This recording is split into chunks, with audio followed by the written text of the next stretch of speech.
The Nimrod Fortress and Nimrod Castle is a medieval Muslim castle situated on the southern slopes of Mount Hermon, on a ridge rising about 800 meters above sea level. It overlooks the Golan Heights and was built with the purpose of guarding a major access route to Damascus against armies coming from the west. Alternative forms and spellings of the name: Nimrod's Fortress, Kal'at, Qala'at, as-Subayba, Subeibeh. The area is under Israeli administration since 1967 together with the adjacent Golan Heights, and belongs to Syria under international law. History: the fortress was built around 1229 by Al-Aziz Uthman, nephew of Saladin and younger son of Al-Adli, to preempt an attack on Damascus by the armies of the Sixth Crusade. It was named Kal'at al-Subayba, Castle of the Large Cliff, in Arabic. The fortress was further expanded to contain the whole ridge by 1230.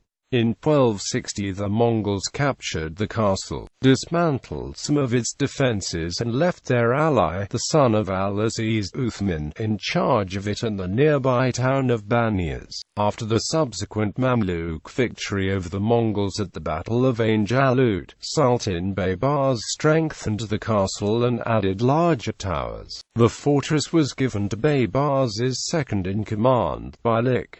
The new governor started the broad construction activities. When the construction was finished, Beylik memorialized his work and glorified the name of the Sultan in a 1275 inscription. After the death of Baybars, his son arranged for Beylik to be murdered, apparently because he feared his power. At the end of the 13th century, following the Muslim conquest of the port city of Acre and the end of Crusader rule in the Holy Land, the fortress lost its strategic value and fell into disrepair. The Ottoman Turks conquered the land in 1517 and used the fortress as a luxury prison for Ottoman nobles who had been exiled to Palestine. The fortress was abandoned later in the 16th century, and local shepherds and the flocks were the sole guests within its walls. The fortress was ruined by an earthquake in the 18th century. Druze who came to the region during the 1860 conflict between themselves and the Maronites began calling it Kal'at Nimrod. Description: the entire fortress complex is 420 meters in length and 150 meters in width, and is built of large, carefully squared stones. Along the walls are numerous rectangular and semicircular towers, roofed with pointed cross arches. Overlooking the high eastern edge of the fortress stood a large keep measuring 65 by 45 meters and protected by massive rectangular towers. The fortress overlooks the deep, narrow valley that separates Mount Hermon from the rest of the Golan Heights, the road linking the Galilee with Damascus,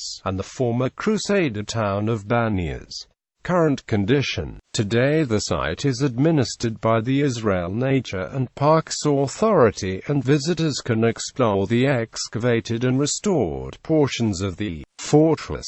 The entrance to the fortress is from the west, and the first section contains secret corridors, winding staircases and underground water cisterns with some of the original plaster still visible. There are many examples of loopholes in fortress, special windows that are narrow on the outside but wide on the inside. They were designed specifically for shooting bows and arrows or crossbows, giving the defender inside the fortress plenty of room but the attacker only a narrow slit as a target. The central part, which is accessible by a path within the fortress, contains the remains of a keep surrounded by large rectangular towers. In the western section, there are the remains of a fortress within a fortress, which was protected by its own moat and drawbridge. This is the oldest part of the castle, which was built the first. The park entrance is located on Route 989 between Kiryat Shmona and Mount Hermon, about 20 minutes east of Kiryat Shmona. Nimrod, an Israeli settlement, is located nearby. In the Israeli film name Beaufort, the castle substituted for Beaufort Castle, which is located in southern Lebanon. Gallery.